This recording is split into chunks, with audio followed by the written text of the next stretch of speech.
كلية الفقه الحنفي تقدم.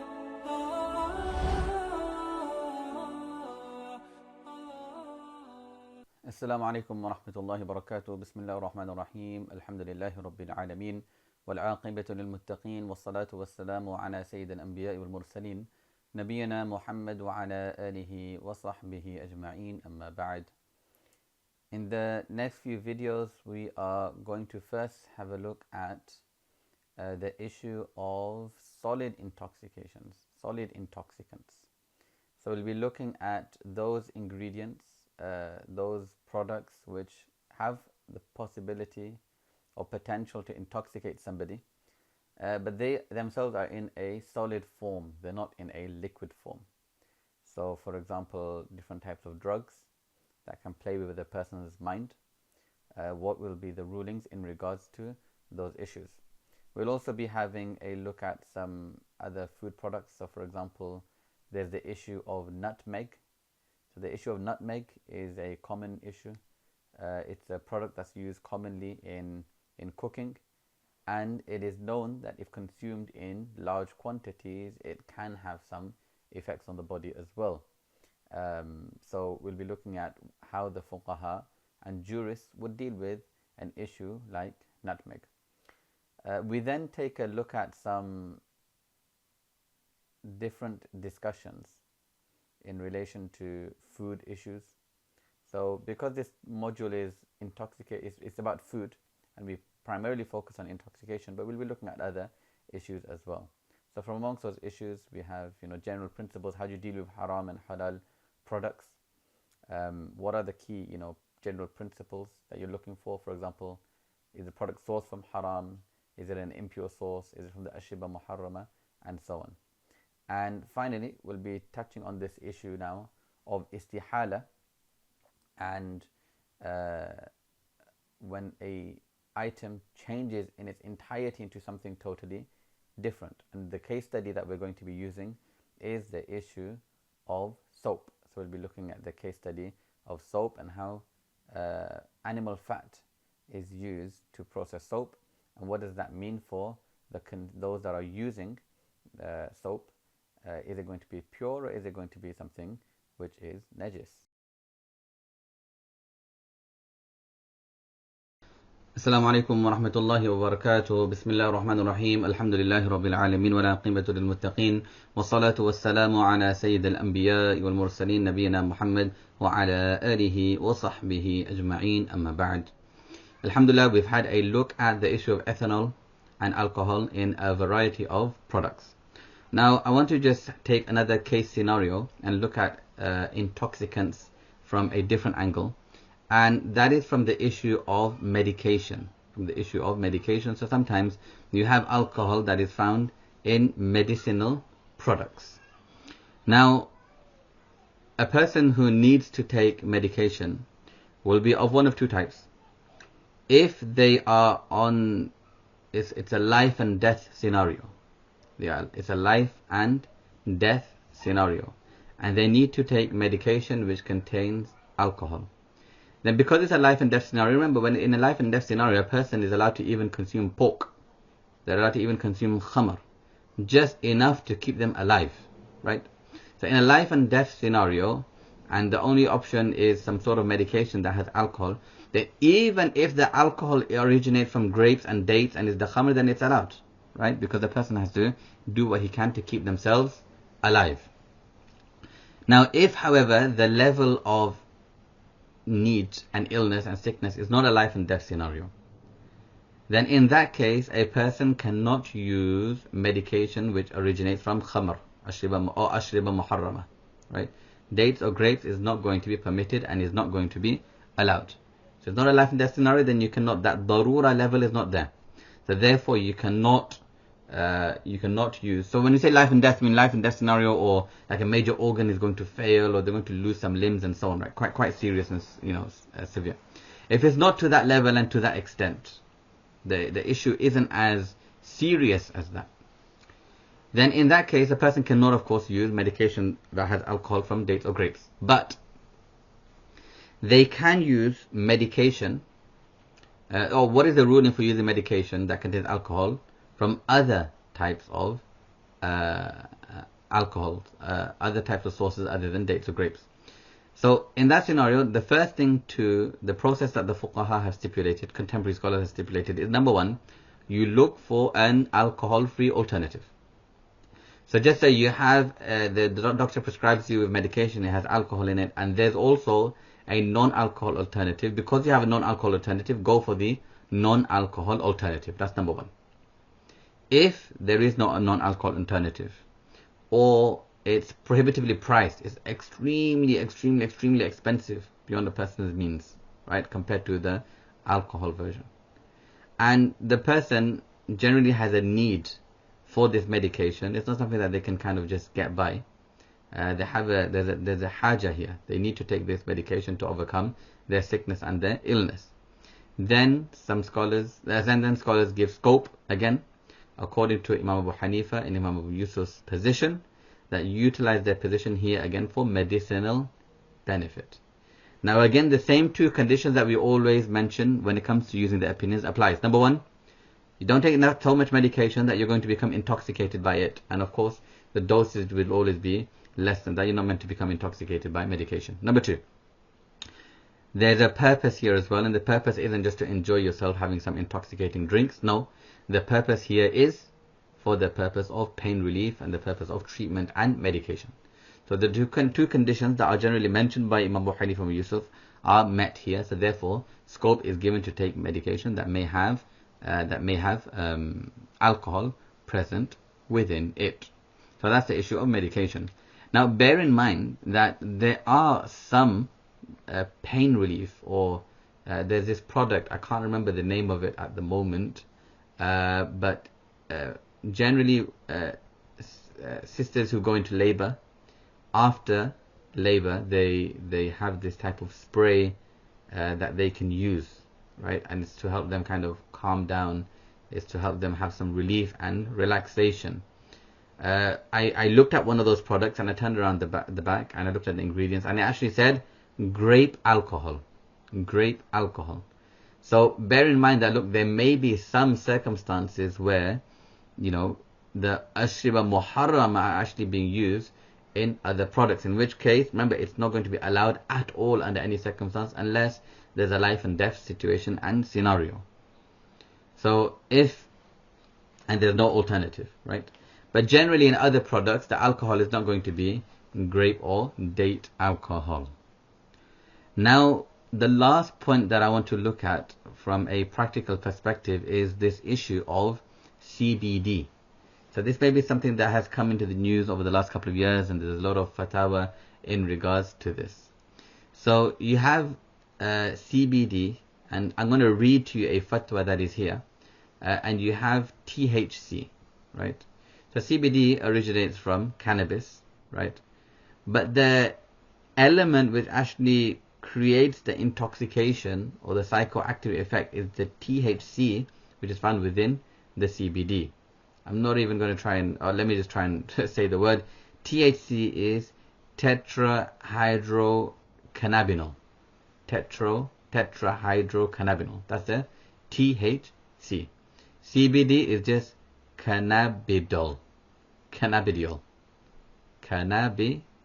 right? So that's CBD, and within it you have THC. Now, I'm going to read the fatwa here. That what do some scholars say in regards to this issue of CBD? And this is, it's a pragmatic fatwa.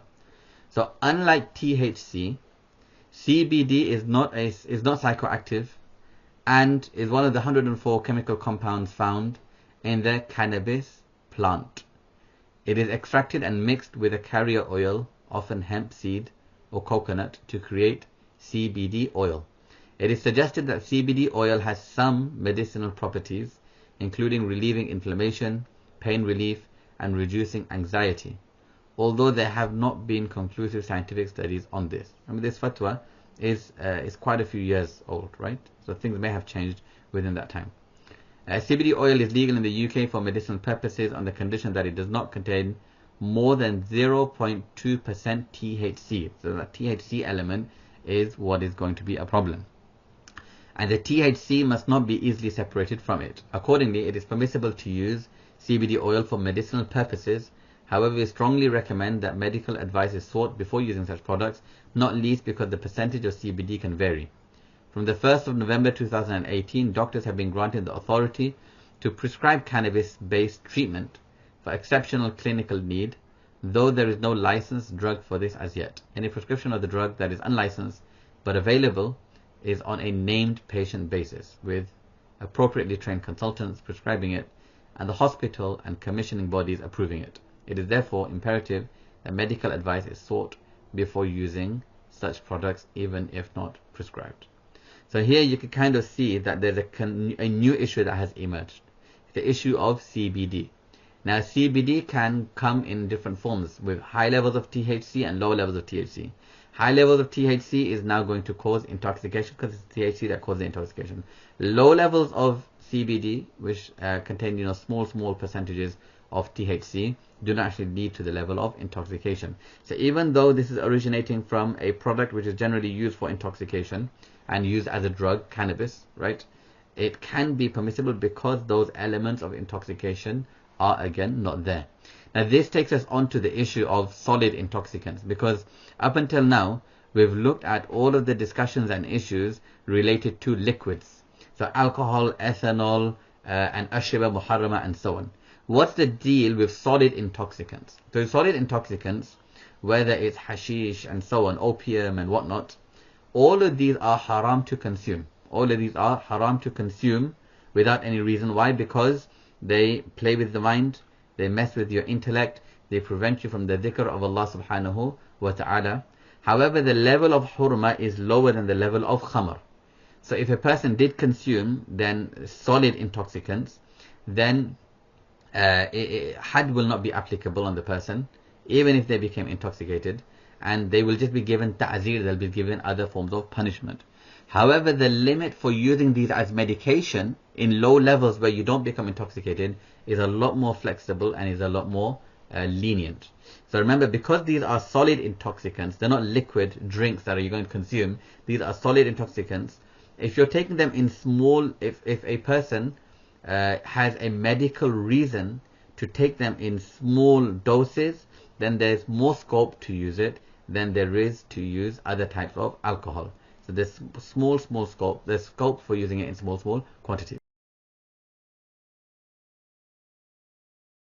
بسم الله الرحمن الرحيم الحمد لله رب العالمين والعاقبة للمتقين والصلاة والسلام على سيد الأنبياء والمرسلين نبينا محمد وعلى آله وصحبه أجمعين أما بعد. So I'm mentioning about solid intoxicants, right? Drugs. Now they are totally haram and unlawful to consume in any way, shape or form. However, if again in small quantities they are taken for medicinal benefit, then there is scope to allow it. Now the question here is, how do you deal with this from a fatwa perspective?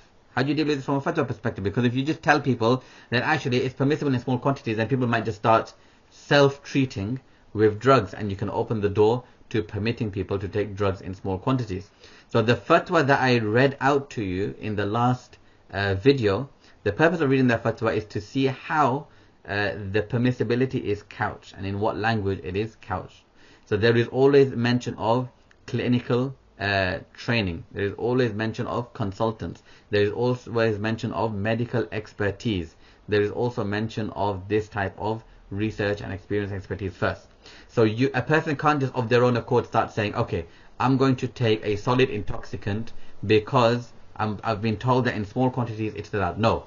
The default is to take any sort of intoxicating substance, even in solid format, is going to be haram and unlawful and impermissible. However, if there is medical experience that has come forward, a doctor, a consultant, a specialist in the field, looks and examines the person and looks at their situation and scenario and circumstance and says, for you a small dose of this is going to be helpful and beneficial, then for that person, provided it doesn't take them to the level of intoxication, there is scope for that person to use that. And again, everyone will check on an individual basis, and that was where the issue of fatwa comes in, right? Now the last product I want to have a look at is the issue of nutmeg. Now this may be a strange one, right? But the issue of nutmeg, again, I'm going to read a fatwa that is there on the issue of nutmeg. Why? Because nutmeg is something which is used in food products, but large amounts of it can actually lead to intoxication. So the fatwa states that nutmeg spice is a hard brown seed from the nutmeg tree. The nutmeg tree is indigenous to the Banda Islands of Indonesia, but it is also grown in the Caribbean, especially in Grenada. It is common flavoring agent. It is a common flavoring agent and is normally harmless when used in small amounts. In low doses, nutmeg produces no noticeable psychological or neurological response. But in large doses, raw nutmeg has psychoactive effects. It has psychoactive effects. And what are those effects? It can result in, it can induce convulsions, palpitations, nausea, eventual dehydration, and generalized body pain. It is also reputed to be a strong deliriant as well. For these reasons, nutmeg has been banned in Saudi Arabia and has been deemed as impermissible by some scholars. Now, in the Hanafi school, in the Hanafi madhab, it is permitted to use nutmeg. Again, what are the conditions? Number one, it is not used in intoxicating amounts. It is not used in intoxicating amounts. And number two, it is used for flavoring. It's not there to use for intoxication. It's there for a purpose. So that's the issue of nutmeg, because you may be asked, or you may come across the issue of nutmeg. So that's how kind of nutmeg also falls. So you're seeing that a lot of these products, they kind of follow the same trend and the same pattern, that provided those conditions are met, then there can be scope to use them in small quantities. Now we've kind of finished, we've concluded this discussion of alcohol. I'm going to mention a few miscellaneous issues in regards to food items. Now again, we're not talking about halal and haram meat and how to slaughter animals. That was covered in the Hajj module. Now because this module is titled food, we're going to be looking at different food elements beyond just looking at alcohol now. So now when it comes to food products, the way that you kind of vet if something is allowed or not is, look, does it come from haram source? Does it come from an impure source? Does it come from the ashriba muharrama? Is it harmful for the body? Right? If it's from a haram source like pork, not allowed. If it's from a najis source like blood, not allowed. If it's from the ashriba muharrama, not allowed. If it's from the other ashriba, then we'll have a look based on how we have mentioned above, the fatawas we mentioned above. And also we look at, is it harmful to the body? If it's harmful to the body, then we're going to also say it's not allowed for consumption, right? So these are general principles that you kind of check by. Another issue that comes across when it comes to food is the issue of E-numbers, which is quite common, especially here in the West. Now, E-numbers, again, the permissibility or impermissibility of an E-number depends on what the E-number represents. So if you turn over a product and it mentioned a few E-numbers in the ingredients, it might say E401, for example. Some of these E-numbers are halal, some of them are haram, and some of them can be sourced from halal or haram. So an example of halal would be E401. E401, which is permissible, it originates from a type of seaweed. It originates from a type of seaweed which is lawful. It's not najis, it's not impure, it's not from the ashriba muharram, it's not harmful to the body. Fine, it's permissible. An example of something which is impermissible is E120. E120 is carmine, also known as cochineal or cochineal extract. Now if you look online, carmine cochineal is actually a small bug. It's like a small insect, very red in color. And they are kind of breeded and used, and they grounded to create this red coloring. It has this pigment in there, and it creates red color, red dye. So a lot of food items that are found on the shelves, especially a lot of these, manufactured artificial, they have a lot of artificial ingredients. A lot of these food products that are red in color, you look at the back of them, they will say E120, or it will say carmine, or it will say cochineal. That means that red color has actually originated from this insect. And as we know, the insects are impermissible and unlawful to consume in the Hanafi fiqh. They're considered under khaba'ith. We're not allowed to eat khaba'ith, which was discussed in the module of Hajj. So that's an example of an unlawful E-number. Then you have the issue of an E-number which could be lawful and which can also be unlawful. So for example, E570. E570 fatty acids. Now those fatty acids can either come from unlawful products like animal fat, or it can also come from lawful products like plants and so on, right? So an E number, you can't just say all E numbers are haram or E numbers are halal. There are actually tables that some people have written up online where they've investigated each one of the E numbers and where it originates from, and based on the fiqh, is it permissible or impermissible to consume. So that's the issue of E numbers. The last point that I want to look at in this video is the issue of vinegar. Now, vinegar, many times you'll see red wine vinegar, white wine vinegar. Is this allowed or is this not? Now, vinegar is made from wine, right? So you have red wine or you have white wine, and the vinegar is actually made from this red wine or the white wine. Now, vinegar is allowed and it's permissible even if it originates from these types of wines. Why? Because the hadith of the Prophet ﷺ has permitted the consumption of vinegar, and without mentioning which types of wines or alcohols are allowed and which types of alcohols are not allowed, right? So if vinegar is made from wine and then added to food, there's no problem. Why?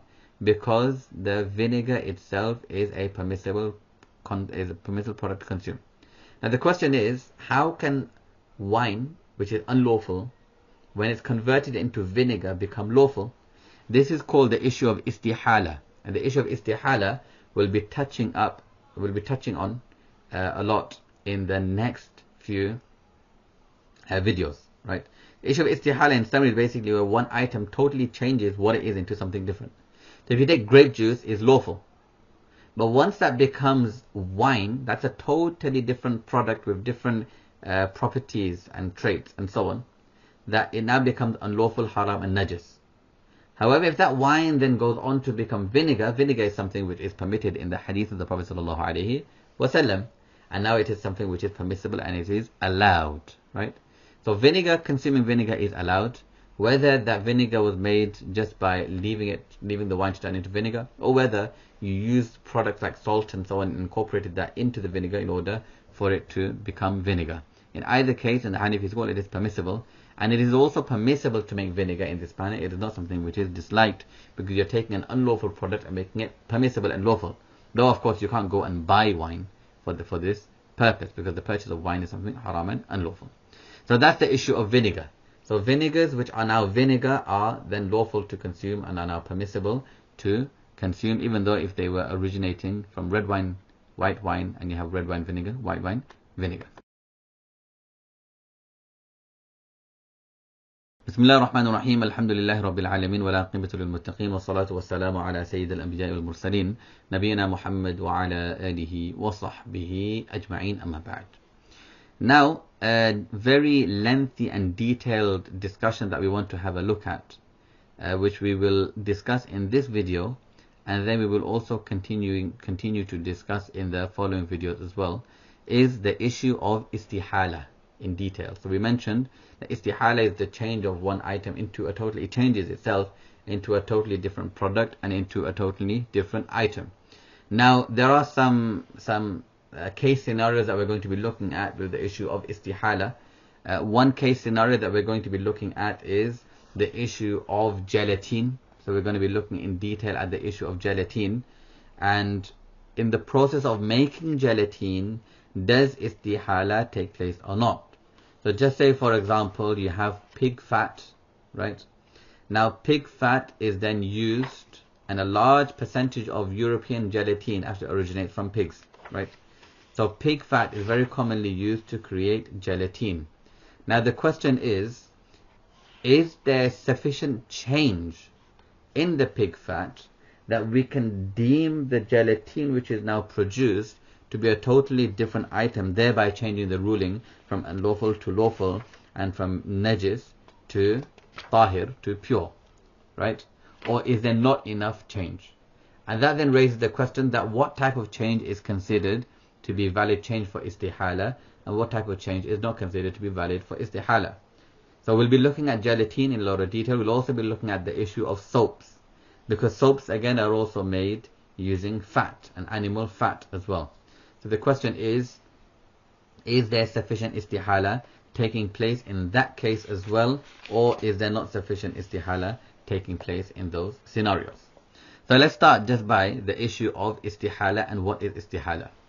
Istihala is when the subject that you are looking at turns into the substance of that subject turns into something totally different. The subject of that substance, the component, the key components of that subject change so much that the entire subject becomes something totally different. Now, examples that the fuqaha give is when alcohol changes into vinegar, two totally different products, right? Another example that they give is if a pig is walking by, salty water or a salt lake or a salt mine, and falls inside, and it stays there for years and years and years. And as people are mining the salt, they realize that, this pig has actually turned into salt. It has now become salt. It is no longer a pig anymore. It is actually just salt. It has kind of converted. So there's an entire change from an animal into salt, a change from alcohol into vinegar.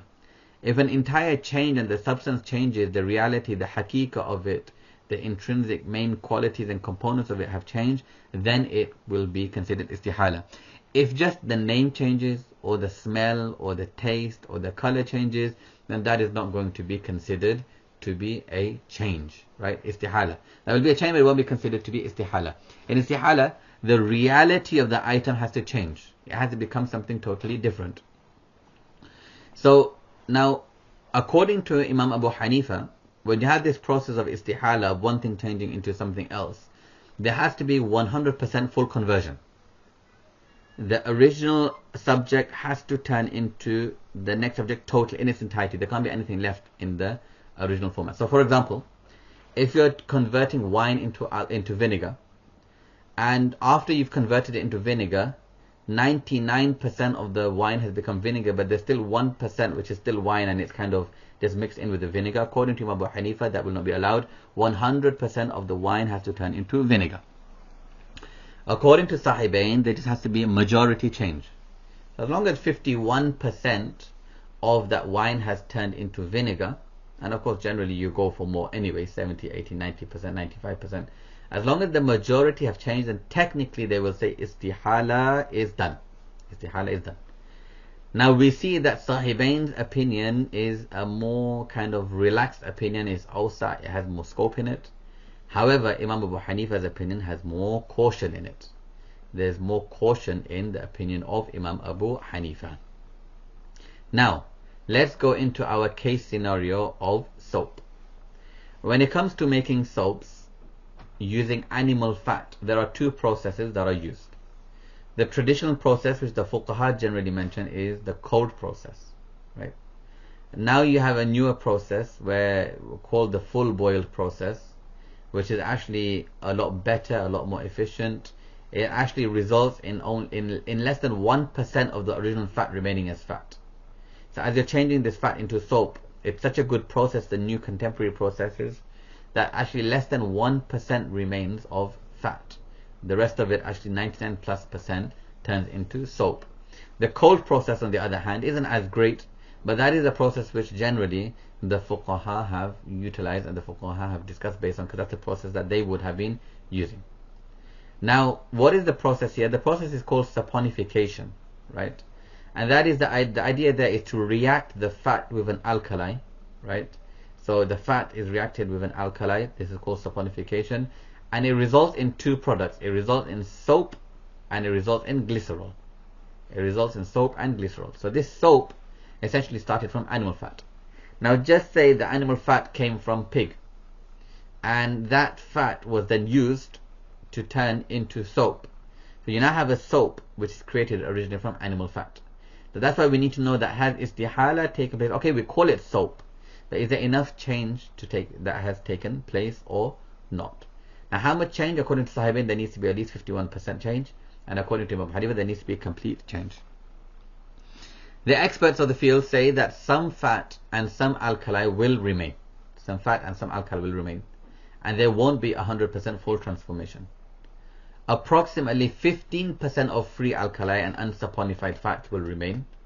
But that means how many? 85% has actually changed into soap. Now here we can see that according to then Imam Abu Hanifa, this would not be allowed, but according to Sahibain, this would be permissible, and this would be allowed, and this will be permissible. We will consider this to be istihala. This will be considered to be istihala. So the process of making soaps via cold process, which is the more the traditional method, will actually be permissible according to the position of Sahibain, and we say that istihala. So that means even more so the newer processes, which are more refined and more effective, will be also permissible. I'm going to read a couple of quotes here from this research. Again, a lot of these fatwa that I am quoting now, they are from the research of a mufti in the UK called Mufti Sarfraz, and he did this research under and when he was a student at Darul Uloom Karachi. So these fatwa have been signed off by Darul Uloom Karachi also, right? So it mentions here that cold process soap are very liable to contain free alkali and unsaponified fat. When a cold process soap is made to the conventional basic formula, about 15% of unsaponified fats are present. As we mentioned, this is then fine according to Imam Abu Hanifa. So that's the issue of istihala when it comes to soap. In the next discussion, in the next few videos, what we're going to be having a look at, we're going to be having a look at the issue now of gelatine. Gelatine is a bit more controversial because there are different fatwa, there are different fiqh bodies that have discussed the issue of gelatine, and some have concluded that istihala takes place, and others have concluded that istihala does not take place. So we're going to be having a look at the argument from Darul Uloom Karachi, which argues that istihala does not take place. Unfortunately, we won't have time to go into all the different fatwa and research papers, but this will kind of hopefully give you an idea of the discussion, and then you're free to kind of look into other research papers and articles that are there on this issue of istihala. There's also another recent paper that has come out by Mufti Faraz Adam on the issue of istihala also. So we'll be looking at the issue of istihala, and the case scenario we'll be looking at is gelatine, especially gelatine made from pigs. And then after that, inshallah, once we've concluded that discussion, we'll be looking at a couple of other discussions related to some food products and food items and some contemporary practices to see what the Sharia has to say in regards to those issues.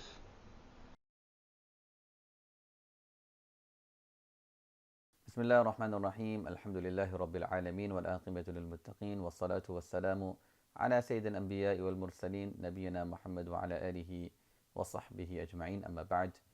So we have now touched on the last few issues related to alcohol, such as solid foods, solid intoxicants, drugs, and so on. And we said these are impermissible to consume, impermissible to take. If there is some sort of medical benefit and so on, then there needs to be an assessment made by a doctor, prescription provided by a doctor and a medical expert. Nutmeg, we mentioned that in small quantities, again, is going to be permissible. Some key principles regarding food: generally we abstain from anything that comes from a haram source, an impure source, from the ashiba muharrama, and anything which is going to be harmful for the body. As for numbers, we touched on this and we said that some are halal, some are haram, some could be sourced from halal or haram. The same number can be sourced from halal or haram, so it could be either way. So you have to really know what the number is representing, what it stands for. And then we touched on the issue of istihala, and the next few videos will be touching on a bit more and going into a little bit more detail about istihala and the issue of istihala. But the case study that we had a look at was the issue of soap. So the issue of soap, that according to Imam Abu Hanifa, whenever istihala takes place, there needs to be a complete transformation. According to Sahibain, as long as the majority transformed, then that is fine. And we looked at the case of making soap using the traditional methods, that in those traditional methods, which weren't as refined, you actually get a conversion rate of at least 85%.